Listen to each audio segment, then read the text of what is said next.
thing. Every woman at some point has looked around and felt a quiet panic that somehow everyone else is ahead. Your friends are getting engaged, thing, buying homes, traveling the world, or achieving milestones that society applauds. And you, despite all your efforts, thing, feel as if life is moving without you. That feeling, that silent ache of being behind, is not about time. It's about comparison, thing. You see, the human mind was never designed to compare its timeline with others. Yet in today's hyper-connected world, thing, we are constantly bombarded with highlight reels of other people's lives. The psychology behind this is simple. What you repeatedly see, thing, you begin to measure yourself against. Every image, every story becomes an invisible mirror reflecting what you think you lack, thing. But here's the truth. No one is actually ahead. We are all walking through life's corridors at different speeds, learning lessons meant for our emotional evolution, thing. The delay you call failure is often protection. Protection from something you were not yet emotionally prepared to handle, thing. When you think you're behind, you create internal pressure, and that pressure activates anxiety, self-doubt, and shame, thing. These emotions don't push you forward, they paralyze you, thing. This is why no amount of overthinking makes you feel caught up. Because the issue isn't speed, it's alignment. To stop feeling behind, thing, you must stop comparing your surface to someone else's depth. You only see what people show, not the pain behind their progress, thing, or the loneliness behind their smiles. Everyone is carrying unseen battles. Some women marry early but lose themselves in unhealthy dynamics, thing. Some rise in career but feel emotionally numb. Everyone pays a price somewhere. The point is, every timeline has hidden lessons you cannot see, thing. You must begin to trust your own timing. Psychologically, trust releases resistance, thing. Resistance comes from fear that your life will never align, but trust transforms that fear into patience. When you trust your path, thing, you stop chasing illusions. You stop checking where everyone else is. You start living. Now, let's talk about subconscious conditioning, thing. Most women are raised to believe that success equals milestones. Marriage by a certain age, kids by another, a stable career by the next, thing. These beliefs are not truths. They are social programs that suppress individuality. The feminine energy flourishes not under pressure, thing, but in peace and purpose. If you constantly measure your worth by age or status, thing, you disconnect from your feminine flow, the ability to feel present, intuitive, and at ease with life. When a woman reclaims her peace, thing, she stops forcing outcomes. And ironically, that's when everything starts aligning, because peace is the highest frequency of attraction, thing. You don't attract abundance by chasing timelines. You attract it by becoming emotionally aligned with your worth, thing. You attract love when you stop seeking it from fear. You attract success when you stop working from anxiety and start creating from inspiration, thing. The next step is to stop romanticizing struggle. Some women unconsciously stay stuck in waiting mode because they find identity in their pain, thing. They keep saying, my time will come, but never do the inner work to prepare for it, thing. True healing isn't waiting. It's building emotional discipline. You discipline your focus, your emotions, your reactions, thing. That's how you stop feeling left behind, by redirecting your energy toward growth, not comparison, thing. Every day you spend in emotional control adds to your self-respect. Every time you respond calmly instead of reacting emotionally, you mature, thing. And maturity is where fulfillment begins. Feminine maturity is deeply misunderstood, thing. It doesn't mean suppressing your emotions. It means mastering them. It means observing your pain, not becoming it, thing. It means nurturing yourself through transitions instead of judging yourself for delays. Mature women do not chase time, thing. They understand that what is meant for them cannot be delayed by a single moment. So the question is not, am I behind? The real question is, thing, am I aligned?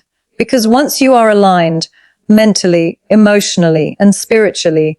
The right people, opportunities, and timing begin to find you. Now redefine success, not as something others can measure, but as something only you can feel. Success is waking up in peace. It's not comparing your journey. It's knowing you are growing even when no one is watching. When you begin to live this way, time stops controlling you. You stop living as if you're racing against others. You begin to live as if every moment has purpose. And that is how you finally stop feeling behind in life, by realizing you were never behind. You were always being prepared. Comparison is one of the most silent yet powerful destroyers of inner peace, especially for women. It begins subtly. You see someone your age doing something you once dreamed of, maybe starting a business, getting married, traveling, or appearing confident and fulfilled. Instantly, without realizing it, your mind starts a mental scoreboard. You measure your progress, your looks, your relationship status, and even your happiness against theirs. This is how comparison takes root, quietly, emotionally, and unconsciously. What was once a moment of admiration turns into self-doubt. You start asking yourself, why not me? Why am I not there yet? And from that moment, your energy begins to shift. You are no longer living your life. You are living in reaction to someone else's. Psychologically, comparison activates the brain's reward system, the same one linked to social validation. When you see others achieving what you desire, your mind perceives it as proof of your own inadequacy. You don't just feel behind, you feel invisible. It's not because you're actually failing, it's because your focus has left your personal path. The more you focus on what others are doing, the less clarity you have about your own direction. Your brain becomes overwhelmed by external metrics, constantly measuring where you are versus where you think you should be. That's why even when life is stable, even when things are improving, you can still feel as though you're losing. This emotional comparison is especially strong in women because society has conditioned women to equate worth with progress, not inner growth, but visible success. A woman is praised for having it all together, not necessarily for understanding herself. So from a young age, women absorb the idea that their value is validated by what others see. Her career, her relationship, her appearance. This creates a never-ending loop of anxiety. Even when you're doing well, you can't fully celebrate it because someone else seems to be doing better. It becomes a cycle of quiet self-criticism that steals your joy from the present moment. What comparison really does is disconnect you from your authenticity. When you compare, you are subconsciously saying, I need to be more like her to be enough. You start altering your behavior, your goals, even your identity, to match what seems accepted or successful. But here's the paradox. The more you imitate someone else's timeline, the further you drift from your own purpose. You can't feel fulfilled living someone else's script. Every time you compare, you abandon your uniqueness, and the emotional distance from your true self grows wider. It's important to understand that everyone's life operates on different emotional timelines. Some people learn their major life lessons early, others much later. Some find love young and then lose themselves. Others stay single longer and build unshakable peace. The comparison between these paths is meaningless because the lessons are not the same. Feeling behind is often just your perception, not your reality. The person you envy might be envying your freedom, your simplicity, or your resilience without you even knowing it. Life balances itself. No one truly has it all at once. The deeper layer of this psychology lies in emotional scarcity. When you compare something, your subconscious is telling you there isn't enough love, success, or happiness for everyone. You feel that if someone else has it, your chance is smaller. This scarcity mindset is false but powerful. It makes you chase things from fear instead of faith. You start rushing thing, forcing outcomes and overcommitting to prove your worth. This is why comparison leads to emotional burnout thing. You're constantly chasing a version of yourself that exists only in competition with others. Breaking this habit requires deep self-awareness thing. You must learn to observe your triggers, who or what makes you feel less than. When you scroll through social media thing, pay attention to the emotions it evokes. If admiration quickly turns to insecurity, that's your signal to redirect your focus inward. Thing, instead of asking, why does she have that and I don't? Ask thing, what can I learn from what I'm feeling? The goal isn't to suppress comparison, but to transform it into self-understanding thing. The moment you stop comparing and start reflecting, you take back emotional control thing. Women who master this mindset shift experience a powerful transformation. They no longer see others' success as a threat, but as inspiration thing. They understand that admiration can coexist with self-worth. They begin to see life not as a race thing, but as a journey, where every person is walking their unique path at their unique pace. The truth is, when you stop competing, you start connecting with yourself, with your growth, and with genuine confidence. Confidence, after all, doesn't come from achievement thing. It comes from alignment, knowing that you are exactly where you are meant to be, learning what you need to learn. When you truly internalize that thing, comparison loses its grip. You no longer rush through life trying to catch up. You begin to move with grace, with patience, with trust thing. You start celebrating other people's wins because you know they don't subtract from yours. To finally stop feeling behind thing, you must stop measuring your worth through external timelines. The only comparison worth making is between who you were and who you are becoming. Thing, every day you grow emotionally, every time you choose self-awareness over jealousy thing. Every time you pause instead of reacting, you are moving forward in ways the world cannot measure. That's real progress. It's quiet thing. It's unseen, but it's deeply powerful. The truth is, comparison disconnects you from gratitude. When you constantly look at what others have thing, you fail to see the abundance within your own life. Gratitude anchors you back to the present moment. It reminds you that you are enough thing, even as you grow. You're not late, you're learning. You're not behind, you're becoming. Life is not a race. It's an unfolding journey thing. And the sooner you stop comparing your chapter to someone else's thing, the sooner you'll realize you were never behind at all. You were always being guided to your own timeline, one that fits only you thing. When women feel that their lives are delayed, that things aren't happening on time, the emotional reaction is often frustration, anxiety thing, or even shame. You begin to feel that life is unfair or that you have somehow failed because others seem to be moving faster thing. This mindset is not just emotional, it is deeply psychological.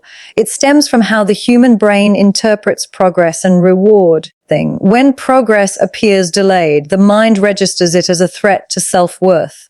But what if this delay is not punishment thing? What if it is a period of divine preparation, a hidden season of emotional development that you cannot yet see? In human psychology thing, the concept of delay is often associated with discomfort because we are wired for immediate gratification. From a young age thing, we learn that effort equals reward. Study hard, get good grades, work hard, earn money. But life doesn't always follow this equation thing. Emotional and spiritual growth operate on a different rhythm. You can put in effort, dedication thing, and energy and still feel like you're standing still. This doesn't mean you are failing. It means you are being refined. Emotional transformation doesn't happen in a straight line. It happens in cycles, seasons of growth, stillness, loss, and renewal thing. The period you call delay is often the exact time when your character, resilience, and emotional intelligence are being built thing. Think of it as a silent classroom where life is preparing you for the next chapter. When things don't move, when opportunities slow down, your soul has a chance to catch up. Most people don't realize that success without maturity creates instability. If you receive everything too soon, the love, the attention, the success, without emotional depth, you lose it just as quickly. The delay protects you from premature exposure to things you're not yet ready to sustain. This is where understanding divine timing becomes essential. Divine timing is not about passivity or waiting endlessly. It's about alignment, the moment when your inner readiness meets outer opportunity. You can't force divine timing any more than you can rush the growth of a flower. If you dig up the seed every day to check if it's growing, you destroy its roots. The same applies to your goals and dreams. The more you panic and force outcomes, the more you disrupt the natural process of unfolding. Many women feel left behind because they compare timelines that were never meant to be identical. But your timeline isn't broken, it's personalized.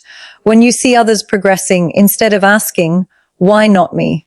Ask, what is life preparing me for right now? Maybe it's teaching you patience, emotional balance, or self-reliance. These are invisible forms of success, the kind that doesn't show on social media, but builds a foundation for everything lasting and peaceful. Psychology teaches us that waiting periods expose your internal belief system. When life slows down, your fears, insecurities, and doubts rise to the surface. This is not a sign of weakness. It's an invitation to heal. The waiting period forces you to look inward, to confront the parts of you that still operate from fear or scarcity. For example, if your biggest fear is being alone, your delay in finding love might actually be a lesson in self-connection. If you're struggling to grow in your career, perhaps it's time to strengthen your confidence before the next opportunity arrives. Every delay carries emotional information about what you still need to learn. When women embrace this understanding, they stop fighting time and start working with it. They stop labeling their life as behind and begin to see it as unfolding perfectly for their evolution. This shift in perspective brings peace because you no longer measure your worth by speed. You begin to value depth, quality, and readiness. You start to see that divine timing doesn't punish you. It protects you from experiences that would have broken you if they had come too soon. Let's talk about one of the most damaging thought patterns women fall into during delay: self-blame. When things don't happen, you start to internalize it. You say, maybe I'm not good enough, or maybe I'm doing something wrong. This creates emotional exhaustion. But the truth is, not everything is in your control, and that's okay. There is power in surrender. Surrender doesn't mean giving up. It means trusting the process while staying aligned with your effort. You keep growing, learning, and taking action, but you stop trying to control every outcome. The healthiest mindset during delay is one of active patience. You don't just wait, you prepare. You use the waiting season to refine your skills, nurture your mind, and strengthen your spirit. Instead of asking, when will it happen? Ask, how can I become ready for when it does? That shift changes everything. It moves you from victimhood to empowerment. It transforms anxiety into faith. Another key part of divine timing